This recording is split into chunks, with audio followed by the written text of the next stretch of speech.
Comedian John Yoggi. What's good, man? What do it do, sir? What do it do? Oh, it does.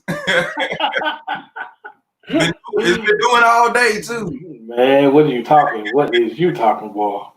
It's been Man, Monday for real. It's been a Monday of 2020 for real, boy. Place. It's been busy.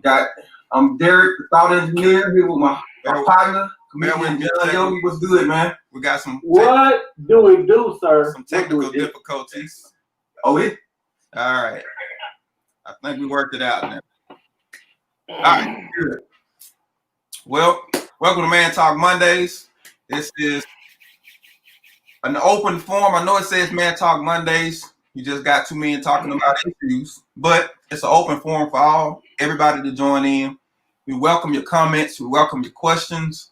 Matter of fact, we can see your comments. We can see your questions. We hope you join in the conversation. We want you to join in on the conversation. So by all means, check it out. It's not just for men. It's for everybody who wants to join. But we just talk about real topics, and we real about what we talk about.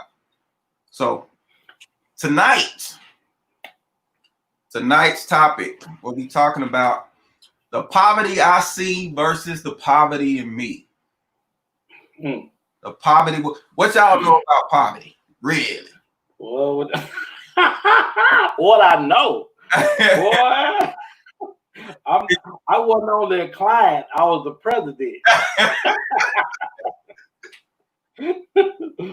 Well, what are you talking about? Real quick, give us a good struggle story.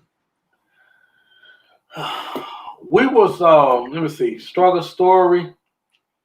When I was younger, my mother and father got married when they were really young.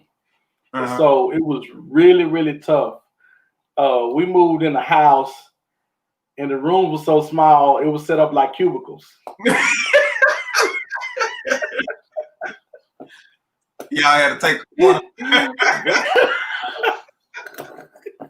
we couldn't afford the cubicle thing, so we just put up like curtains to kind of divide different areas, brother. It was pretty, hey man, brother, it was pretty tough, man. It was pretty tough back in the day. It was pretty tough. Man, you get pretty creative in poverty. I will say that. it forces you to, though.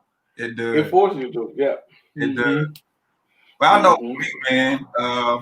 I remember times when my mom couldn't pay the light bill, and so man, we'd be up in the house, straight candles. It's dark.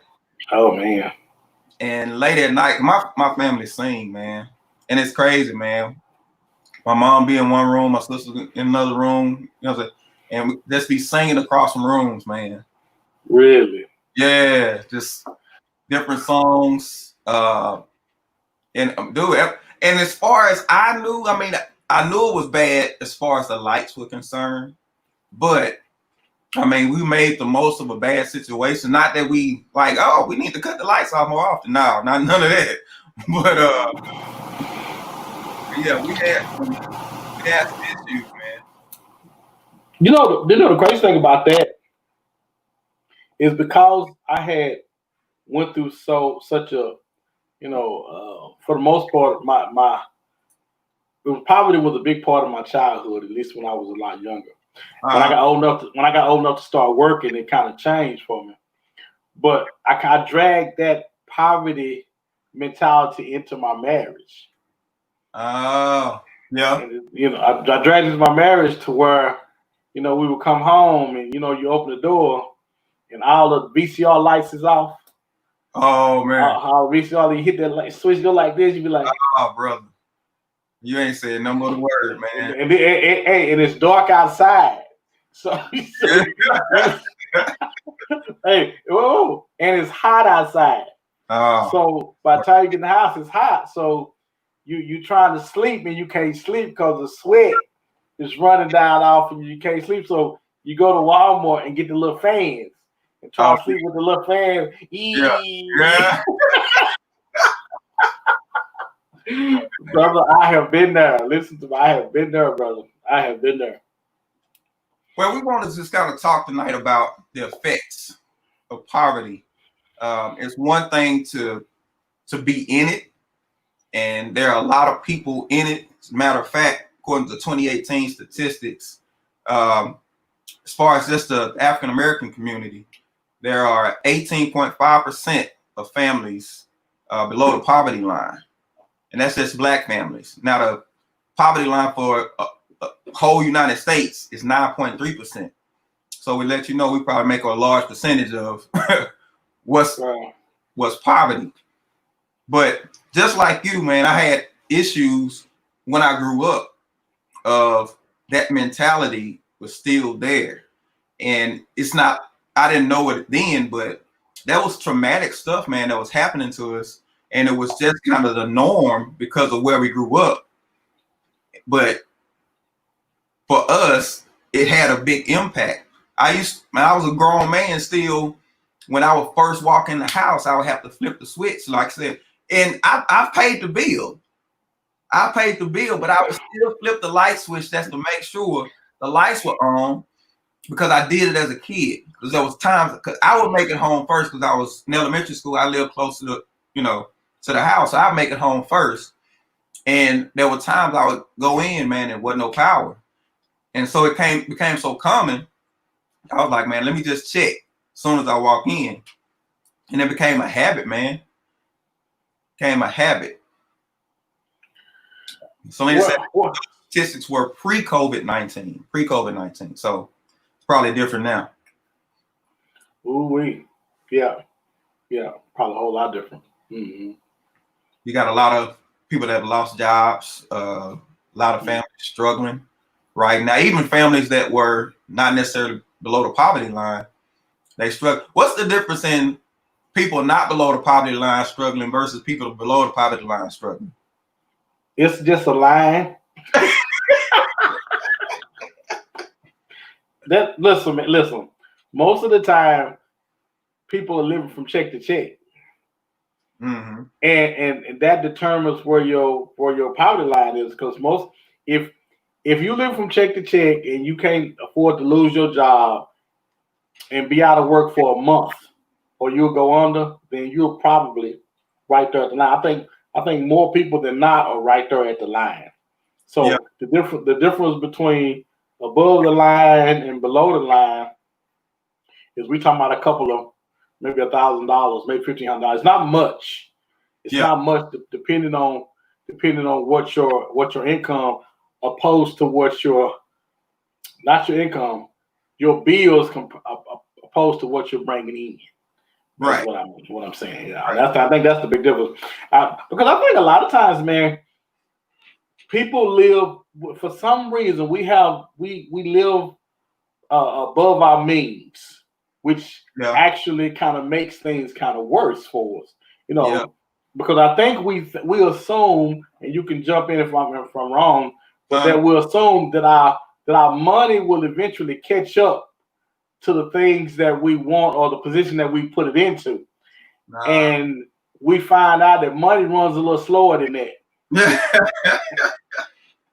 No, you bring up an interesting point, because even people who financially are in a position to where they're not necessarily in poverty, with the poverty mindset, if it's still in you, you still operate like living check to check when you don't have to.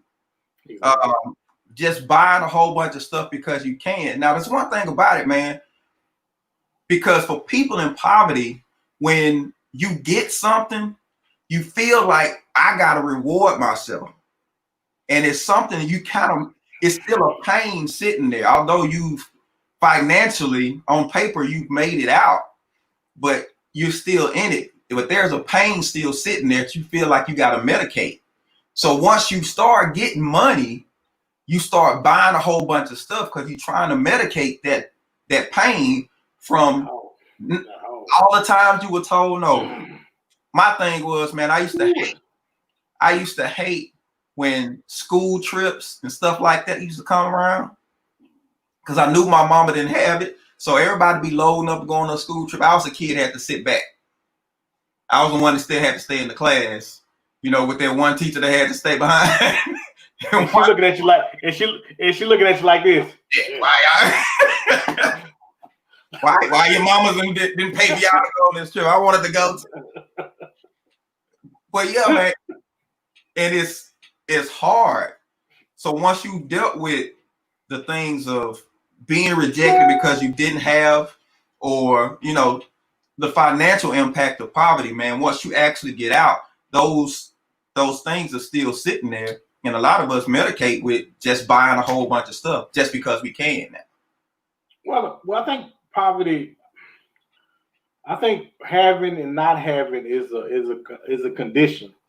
And I think when you come into something, I think just like if you used to be really fat, and then all of a sudden you get really fine, and then you have to. I think they say you have to go to counseling because you're not who you used to be, and we drag that mentality into that. Well, I said fine. I mean skinny person. You drag that mentality into that skinny person, and you still thinking that you're scared of what you eat, you count this, count that, and you don't have to anymore. We oftentimes with that, there is no class or nothing to get us ready for, hey, my God, we doing without. You know what I'm saying? Well, because I hate telling myself no. I hate telling myself because I feel like I have been deprived all my life. So even the stuff that I don't need and can't really afford, I will rationalize it in my head to say, hey, I want this. I want this. And if you can rationalize it in your head, most of the time you can talk yourself into getting it. Oh yeah. But that's the problem. We can talk ourselves into anything. All right. So question. Would you rather be poor or broke? Which one would you rather be? Y'all let us know. What would you be? Would you rather be poor or broke? Alyssa Lewis says, the question says, would you rather be poor or broke? I would rather be neither. but would say broke from the two. Broke to me says that my bills are paid and my needs are met. There just isn't enough left. Poor is a lack of. And she brings up an interesting point. What you think about what Melissa says? Well, first of all, I'm looking at Melissa's picture, and I know Melissa, and that's not Melissa right there. I know her. That ain't her.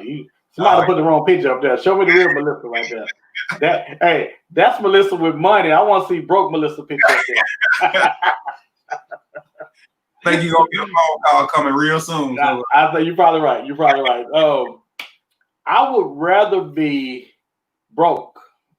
Because again, I to kind of piggyback off what Melissa said, broke means that I got enough money to pay my bills. I just don't have enough money to do some of my needs are met.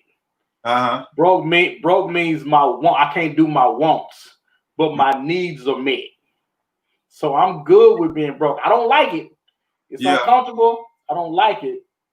But I'd rather deal with that than being poor. Because poor to me means I don't have enough money. I got to pay on everything. Because I don't have enough money for food and lights, and you know what I'm saying. So I'd rather be broke. Yeah, I know they put some on it too. I but I'll put some on it. Well, you know it's funny. My mom gonna kill me because she be talking about this stuff. But my mom will put something on it in a minute. And it's funny, it seemed like that would work back then. If you did that today, I know. TXU ain't having it. AT&T ain't playing that.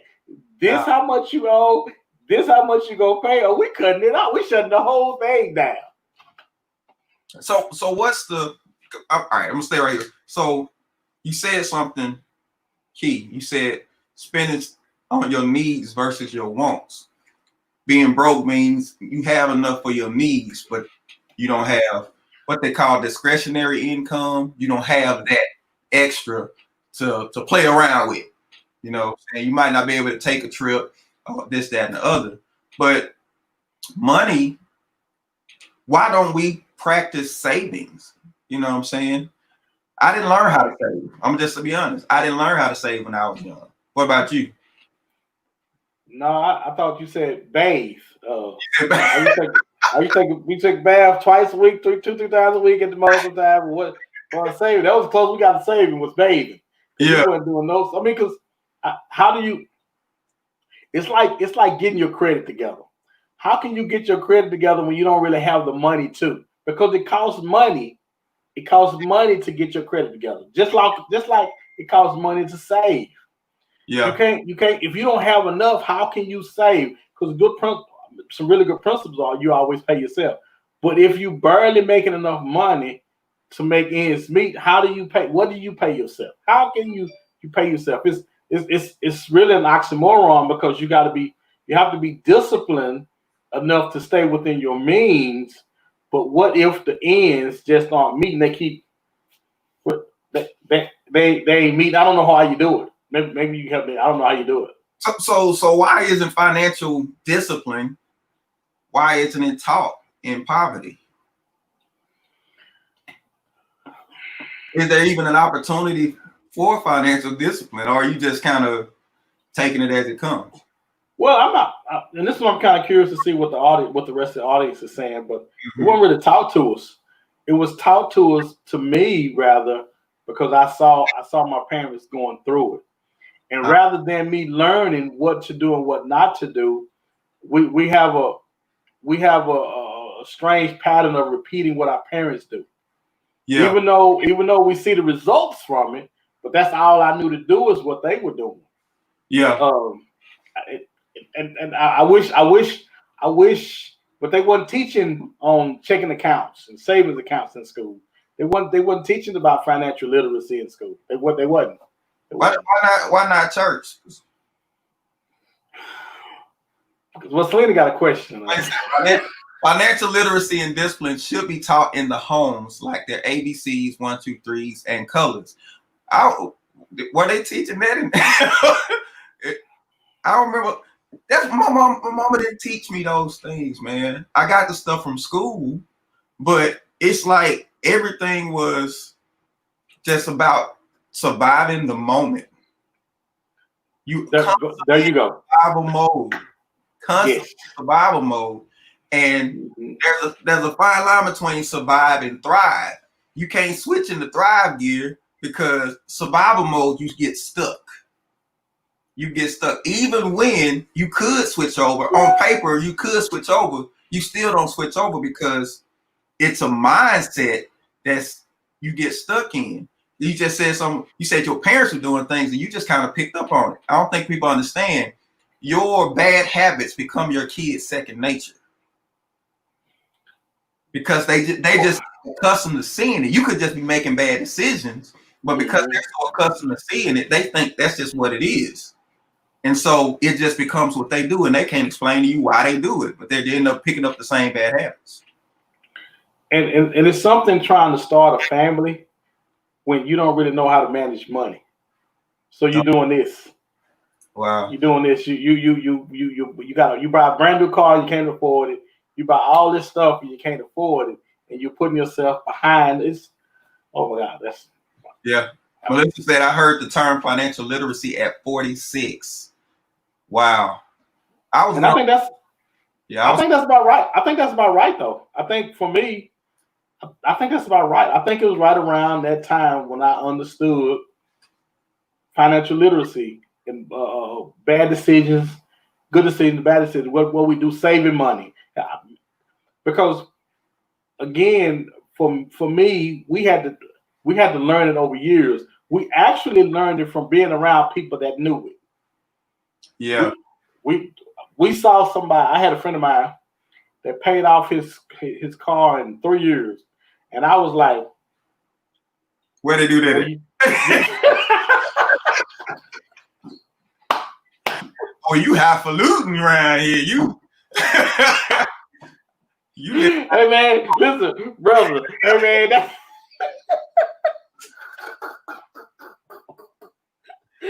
that is so funny, but that is so. Listen to me, man. I can't be no more honest than that. What you do? That I didn't think you could do that. As a matter of fact, so much so to where If I had a car payment that took 4 years to pay it off, I was every bit of 5.5 years, if not 6, paying it off. Every bit of.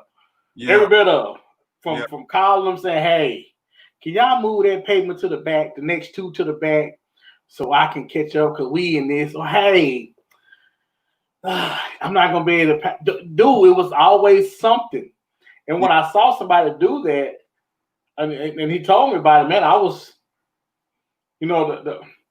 everything leaves clues. Yeah. Success leaves clues just like failure does. Oh my goodness.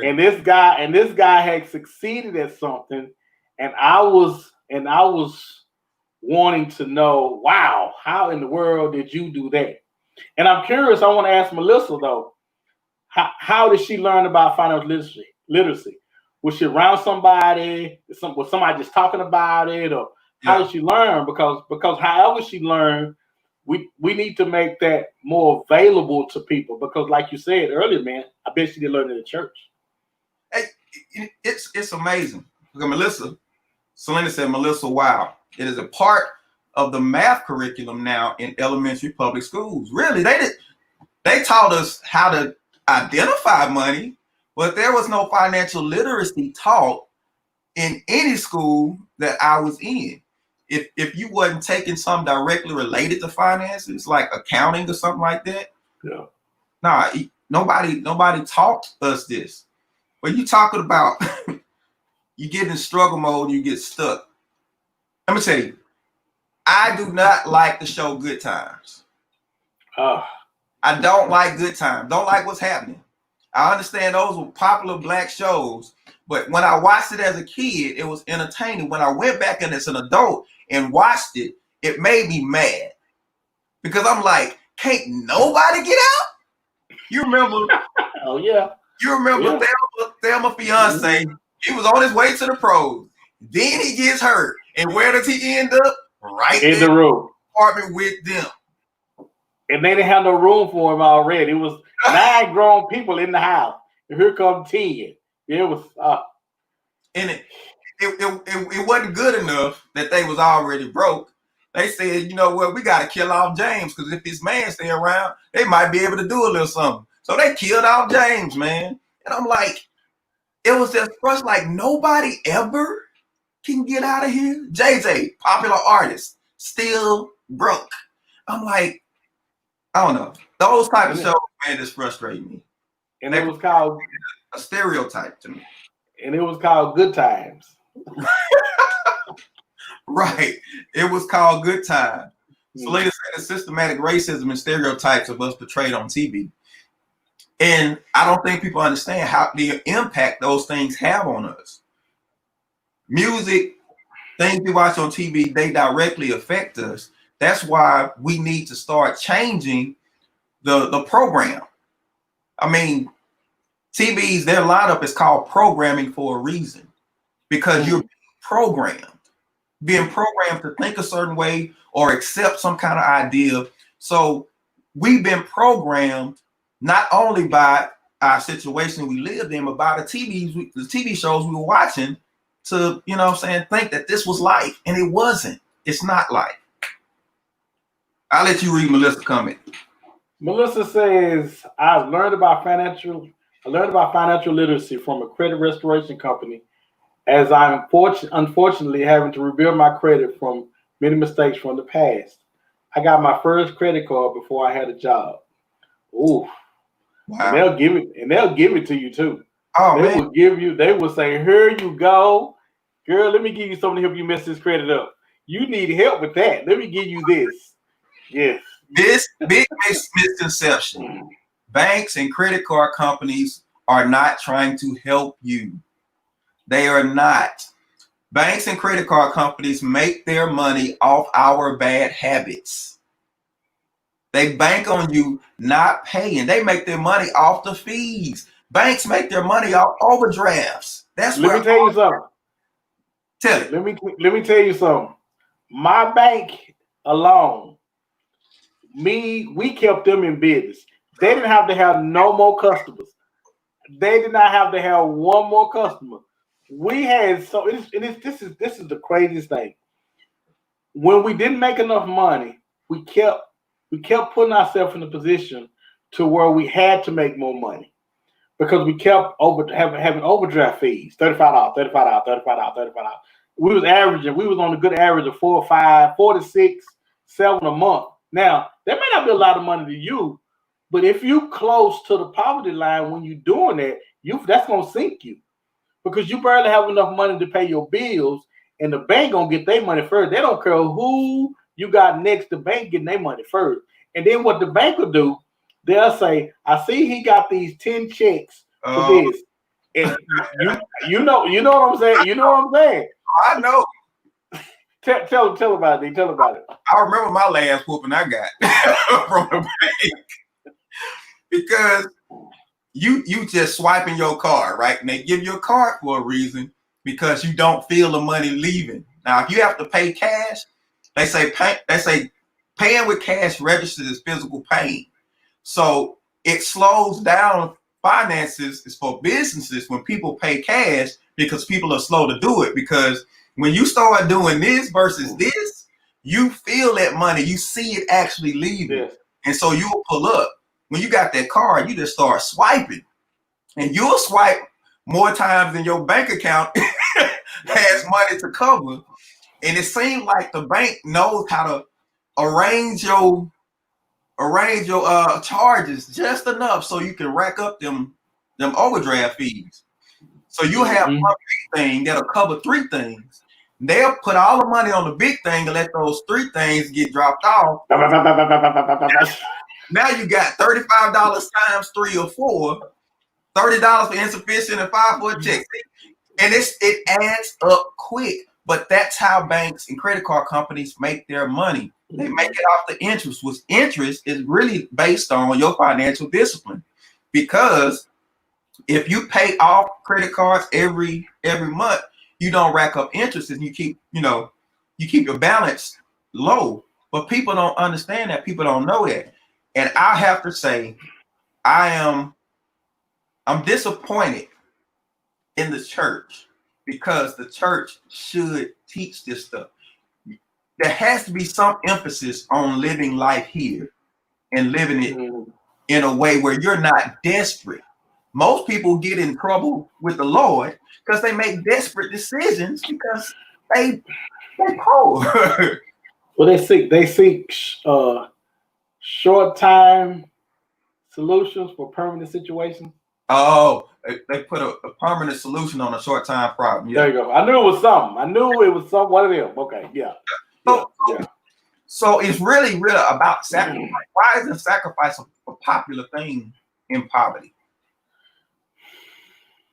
Because it's poverty. Because we're not used to having this or that.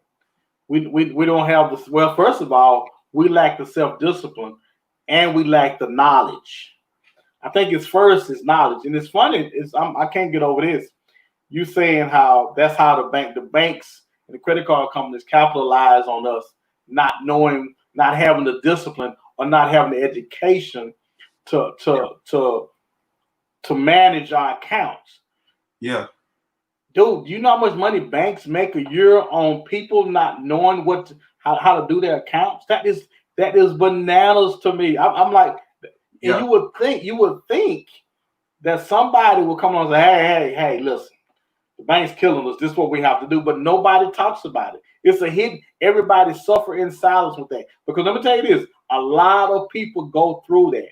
And everybody just kind of suffers in silence with it. Now, you said something, suffering in silence. The shame of it. The shame of poverty, man, is so heavy that it messes up marriages. It messes up marriages because you could be that person who just made it out, but it had made it out of you. That poverty had made it out of you. And when it's time to have those conversations about finances, even before you get married, you are hesitant to be honest about what's really going on with you financially because you're ashamed. And it's amazing. You're not ashamed when you spending it, putting yourself in that hole, but you become ashamed when you have to actually talk about it. Well, in the thing as far as the church, man, this is what's kind of ironic. If you give the church a check and the check bounces, okay, it's one thing for the church to not know that the people need help with financial literacy. It's another thing when you get bounced checks back. If you get bounced checks back, that's saying, hey, these people might need help with this part of it, or they don't know about this or something. But it has to be because because I remember somebody tapping me on my shoulder at church and my, hey, can I talk to you outside? I'm like, nah, I'm trying to get into the message. I was trying, I don't want to. But and then I can't hear you. Talk to me after the benediction. Hey, so you jump in the car, you gone. You ain't trying to hear what they trying to tell you because you know what's going on. You know what they about to say. Brother, we have a little problem with you. The tithe that you ran through. It came back. It's bad when the church got to hit you with it. It's me. Okay, so do this. So you tell me that my check come back. Let me tell you how I do. Let me tell you how I would do. Tell me my check came back. Derek, tell me my check came back. So, Mr. Lewis, we wanted to just let you know, your check came back insufficient. What? Yeah. My check. We put it through our bank and it didn't go through. They came back as insufficient. Man, let me. Whoa. My spirit, that irritated my spirit. Brother, I'm gonna do everything but tell you, hey man, I got a problem. I'm gonna do everything but that. I'm gonna make up every excuse. I'm gonna blame it on everybody, but I'm not gonna tell you that I don't know how to balance my checkbook. And that's when the deacon tell you, brother, we gonna work with you. What we gonna do is we gotta deal with you cash only from this point. So we can't take no more checks from you, sir. Hey, they got your picture outside. They got your picture up in the hallway.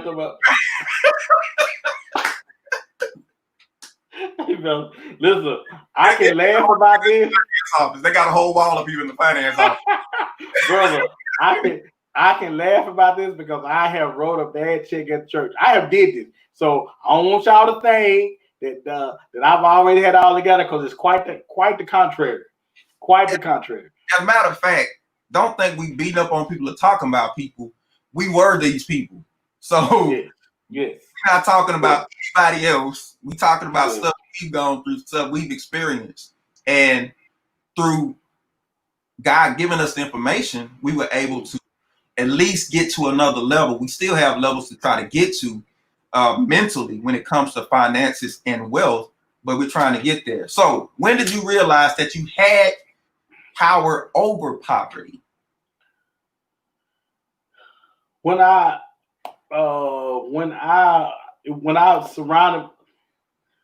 we surrounded ourselves by a different group of people. Mm-hmm. Because when we first started in church, everybody was broke at church. Everybody. It was a little broke church. You know, they was always begging for money because nobody never had no money. It was a broke church. Let me tell you something. I bet everybody was dressed.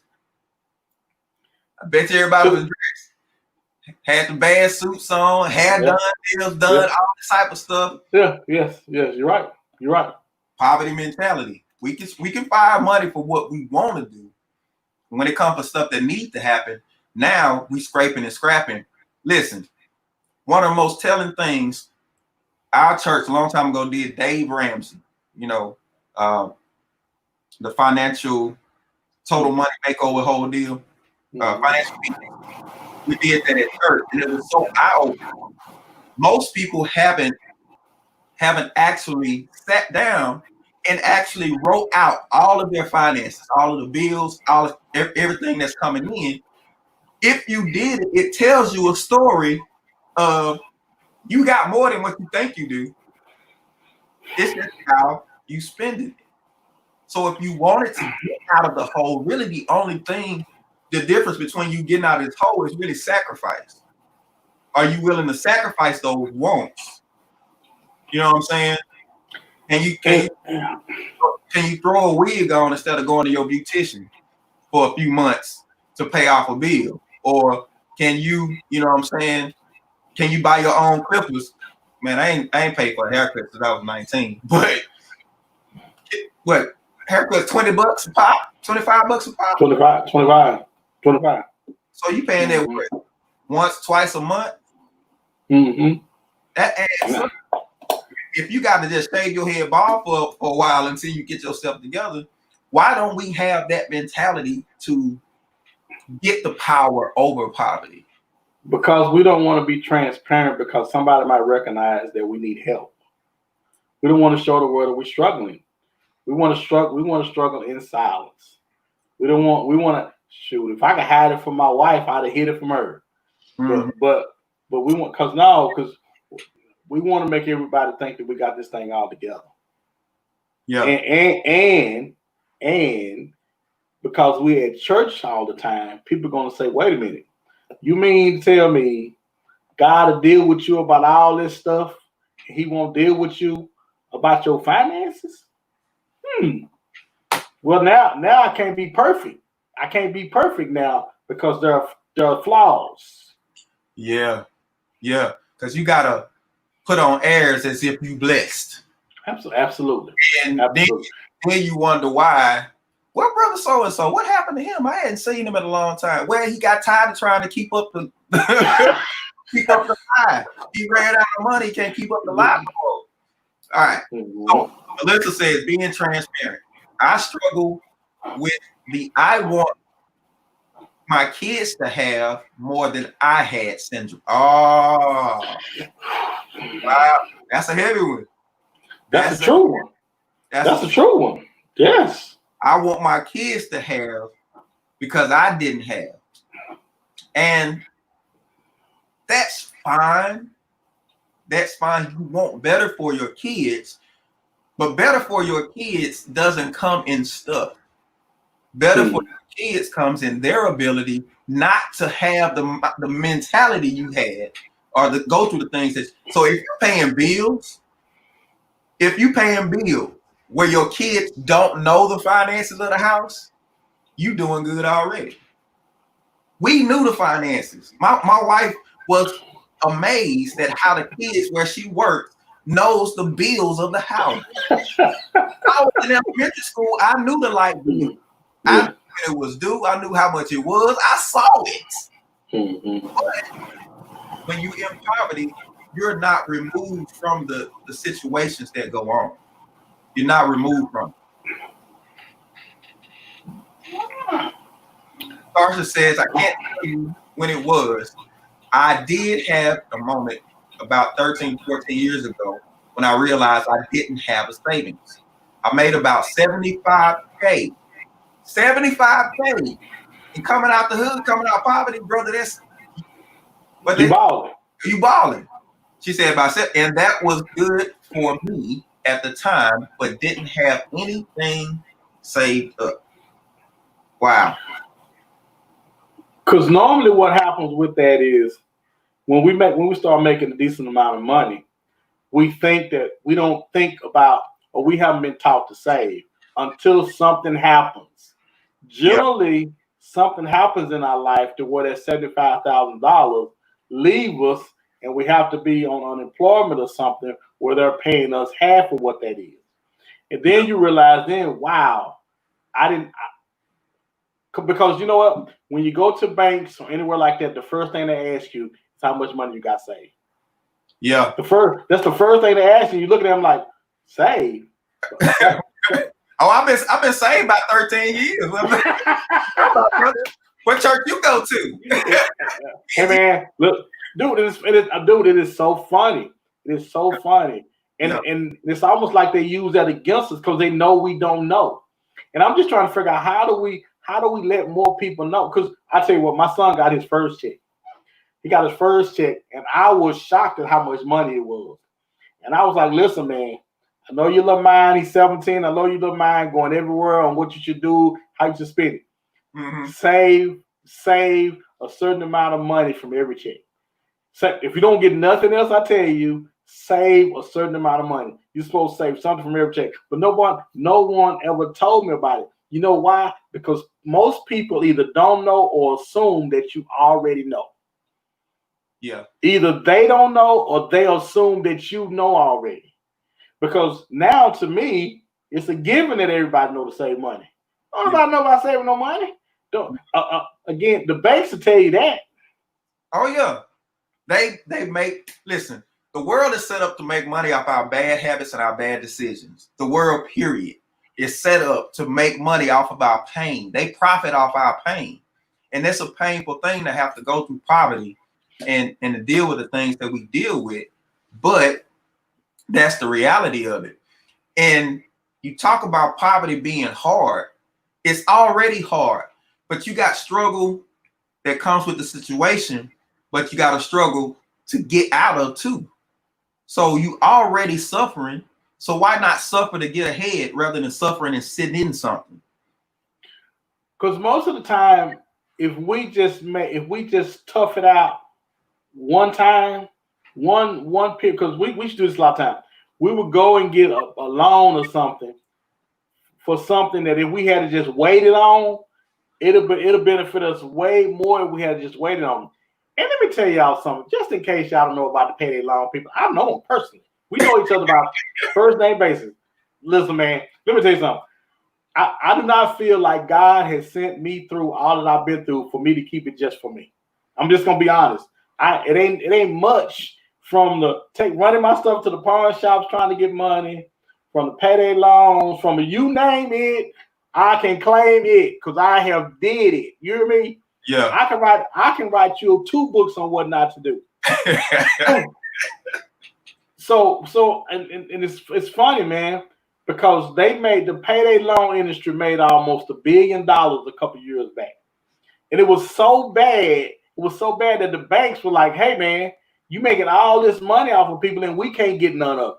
And I'm thinking, are you serious? Somebody should be stopping this. And they only stopped it because the banks couldn't regulate it. You brought up a good point. You got payday loans, you got micro loans. The banks started doing in response to payday loans. Mm-hmm. And you got the whole housing crisis of 2008 that happened because people wanted to capitalize on poor people that couldn't afford, you know what I'm saying? They were just happy to get.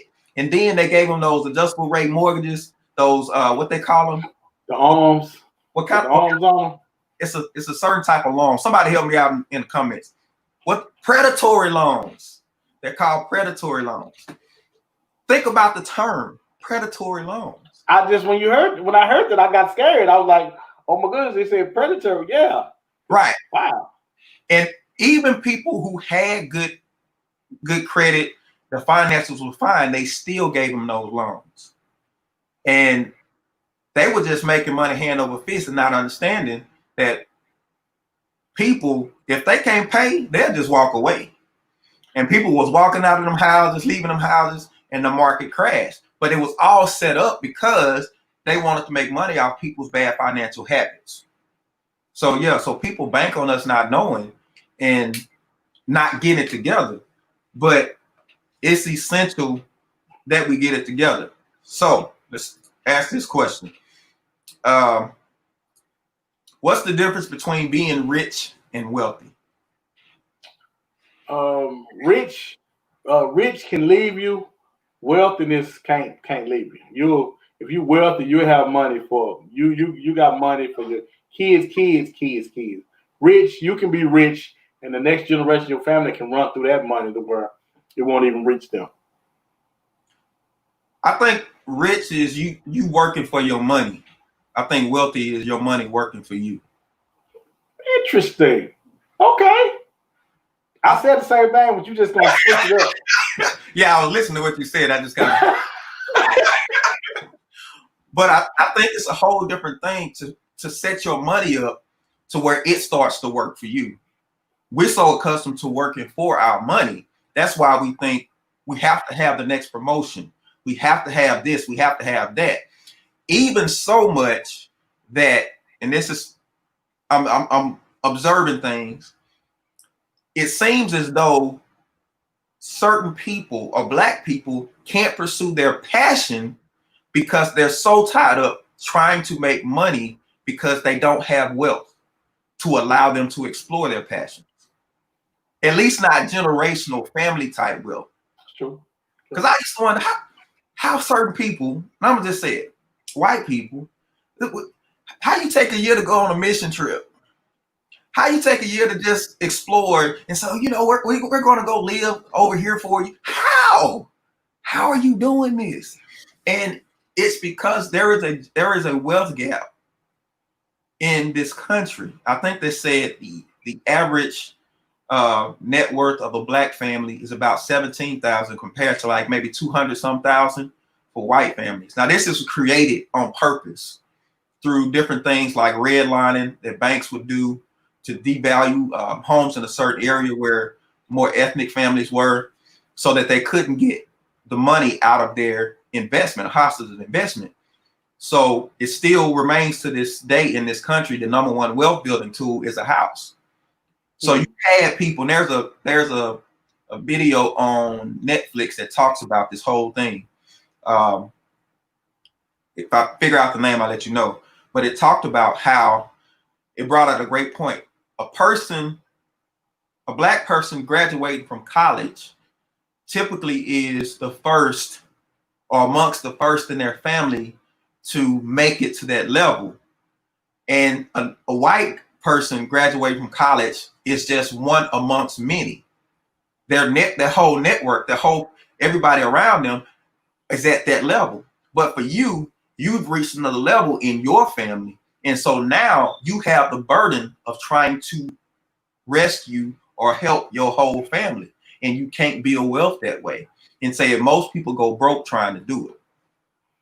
Well, one of the things though, D, is most of the time when we come out of school, generally white America has jobs waiting for them. Or if not, they get jobs and they starting off at 60, around 60 plus. Generally with us, we have for that at 30. Well, now it's not really about what you start off at. It's really about what you do with what you have. Now, and I'm not saying you have, because we can make just as much as our counterparts do, but if we don't know what to do with it, then it don't really matter anyway. So, but we got to be better about because this is something that I believe. I believe if you take, and I read this somewhere, if you take all the money and take it from everybody, and you put it over here and you start over with the finances, right? In 5 years, all the money will be back to where it is now. Yeah. Because people don't know what to do with money. We don't understand how to make our money work for us. We don't understand investing in the stock market. We don't understand a lot of that stuff. Because if we did, all it takes is the right investment, y'all. One time, Walmart, Apple, Amazon. All it takes is one investment, and you go from average Joe to rich, and then another one into wealthy. It don't take much. It just takes the right decisions with your money to make your money start dancing for you. Because my money ain't gonna work for me. I want to dance. I said, I want you dancing. I want my money dancing for me. So, but it's all about decisions that we make, and we have to be more financial literate so we can make some of those decisions. And if you're not, you need to. This is the one thing. This one thing about Christ I know for certain. If you're searching for something, you'll find it. Yeah. If you're searching for the things to do with your money, there is always someone around. But you have to admit that you have a problem and don't know it. Yeah. Most of us don't want to admit that what we don't know. Because if you specialize something and I don't, I'm willing to submit to the authority that you have in that particular area so you can help me because I know where I'm trying to get. I remember hearing a story. There was a guy who worked a janitorial job his whole career. That's all he did. He was a janitor. this man retired a millionaire.